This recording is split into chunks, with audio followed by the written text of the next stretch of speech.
তুমি কে গো? আমার এই কবরের মধ্যে পাখির বেশে ঘোরাফেরা করতেছ। এমনি তখন সূরা মুলক ডাক দিয়া বলবে, ও আল্লাহর বান্দা, তুমি কি আমাকে চিনো না নাকি?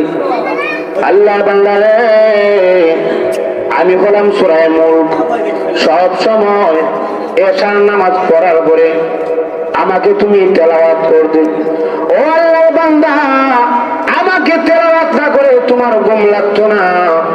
কোনদিন যদি ভুলে তুমি ঘুমায়া যাইতা, বিছানার মধ্যে পড়ে ভুলে যখন তুমি ঘুমায়া যাইতা, ঘুম যখন এই ছেড়ে দিত, ঘুম যাওয়ার পরে এমনি মনে মনে ভাবতা, আমি তো সূরা মুলক তেলাওয়াত করি নাই। তুমি ওযু করেছো ঠান্ডার সময়, শীতের সিজনের মধ্যে ওযু করার পরে এরপরে আমাকে তুমি তেলাওয়াত করতা। আল্লাহর বান্দা রে, দুনিয়ার মধ্যে থাকাকালীন সময়ে এই কষ্ট করার পরে আমাকে যখন তুমি তেলাওয়াত করতা, ও আল্লাহর বান্দা, এই জন্য আজ আমি তোমাকে পাহারা দেওয়ার জন্য এসেছি। আল্লাহর সঙ্গে তখন বিতর্কে লিপ্ত হয়ে যাবে। সূরা মুলক তখন ডাক দিয়ে বলবে, প্রভু,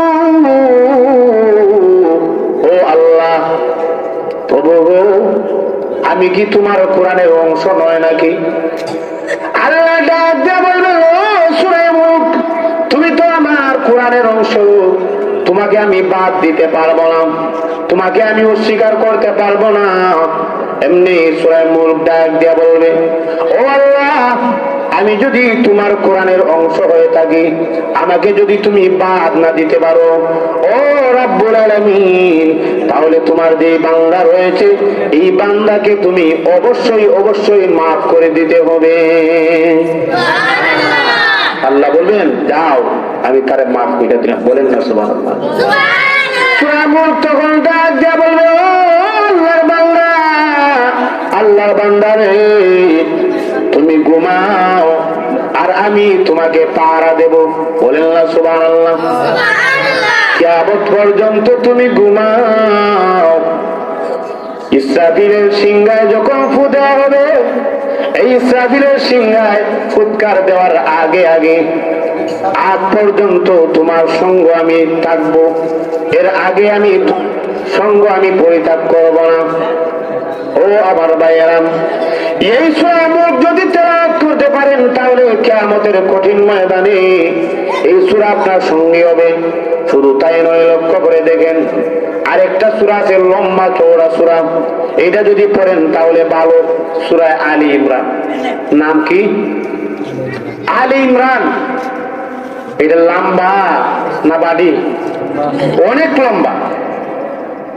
এই সূরা যদি ধৈর্যের সাথে আল্লাহর মুমিন বান্দা বান্দীরা নিয়মিত যদি পাঠ করে, মাঝে মাঝে যদিও এই সূরা তেলাওয়াত করেন মধ্যে মধ্যে, তাহলে কিয়ামতের কঠিন ময়দানে যখন সবাই নাফসি নাফসি ইয়া রাব্বি নাফসি বলবে, ওই সময় এই সূরা এসে আপনার সঙ্গে পাখির মতো ডানা মেরে আপনারে ছায়া দিবে। বলেন না সুবহানাল্লাহ। ভাইরা আমার, লক্ষ্য করে দেখুন, তাফসীর ইবনে কাসিরের মধ্যে এই সূরার ফজিলতের মধ্যে উল্লেখ করা হয়েছে, এই সূরা তখন মুমিন বান্দাদেরকে ডাক দিয়া বলবে, ও আল্লাহর বান্দা, তুমি চলতে থাকো চলতে থাকো, আর আমি তোমার সঙ্গে ছায়া হয়ে আছি। ওই সময় আল্লাহর মুমিন বান্দা বান্দীরা ডাক দিয়া বলবে, তুমি কে গো? তোমাকে তো আমি চিনি নাই। এমনি সূরা তখন ডাক দিয়া বলবে, ও আল্লাহর বান্দা রে, তুমি কি আমাকে চিনো নাই? আমি হলাম সূরা আলে ইমরান। তুমি আমাকে দুনিয়ার মধ্যে যে তেলাওয়াত করতে, এই তেলাওয়াত করার বদৌলতে মহান আল্লাহ আমাকে তোমার সঙ্গী হিসাবে বানাই দিয়েছে। ভাইরা আমার, এই জন্য আসুন, সামনে কবরের জীবন আমাদের জন্য কত কঠিন।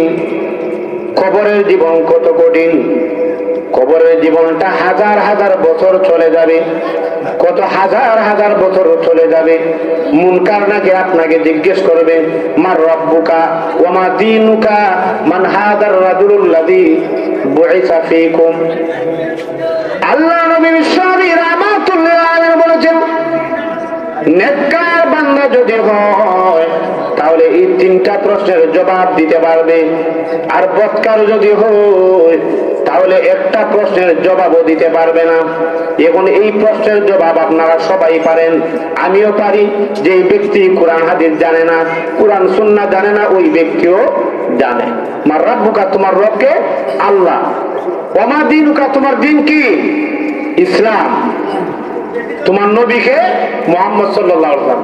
এটা সবাই জানে, কিন্তু কবরের মধ্যে গেলে কেউ উত্তর দিতে পারবে না। শুধু তারা উত্তর দিবে যারা নেক আমল করবে। এখন দেখেন, কবরের মধ্যে যে যাবেন, কবরের মধ্যে গেলে এই কবরটা আপনার জন্য যদি জান্নাতের বাগান হতে হয় তাহলে নেক আমল করতে হবে। এখন এবার বলেন, ঘরের মধ্যে আপনি থাকবেন, এখন শীতের সিজন চলতেছে, আমরা লেপ দিয়ে অথবা কম্বল দিয়ে আমরা ঘুমাই, ঠিক আছে না?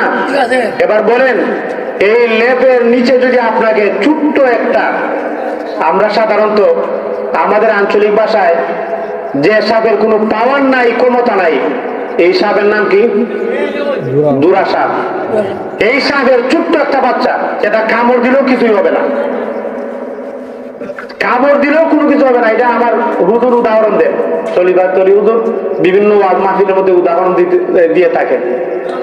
তো হুজুরে বলেন যে ছোট্ট একটা সাপের বাচ্চা, এইটা নিয়ে কি কেউ লেপের তলে ঘুমাইতে পারবা? পারবা? তাহলে আল্লাহ তাআলা আপনাকে যখন জাহান্নামের আগুনে জ্বালাবেন, জাহান্নামের মধ্যে যখন দিবেন, তখন অনেক বড় বড় ভয়ঙ্কর সাপ রাখছে।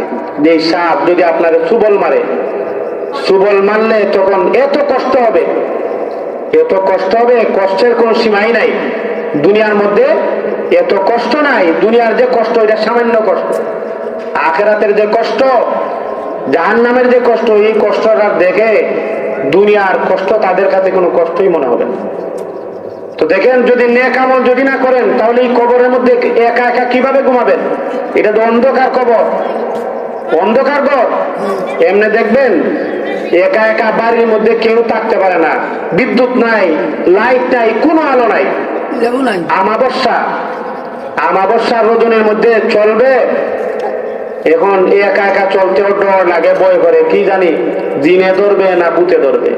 ঘরের মধ্যে ঘুমাইতে পারে না, একা একা, একা একা ঘরের মধ্যে ঘুমাতে পারেন না। এবার বলেন, এই কবরের মধ্যে একা একা কিভাবে ঘুমাবেন? কিভাবে ঘুমাবেন রে ভাই? যদি নেক আমল না থাকে তাহলে এই কবরটা আপনার জন্য জাহান্নামের গর্ত হবে। এই জন্য আসেন, যা কিছু আলোচনা করলাম, আল্লাহ তাআলা আমাদের সবাইকে আমল করার তৌফিক দান করুন। আমিন। ওয়া আখিরু দাওয়ানা আলহামদুলিল্লাহি রাব্বিল আলামিন। আমি আরেক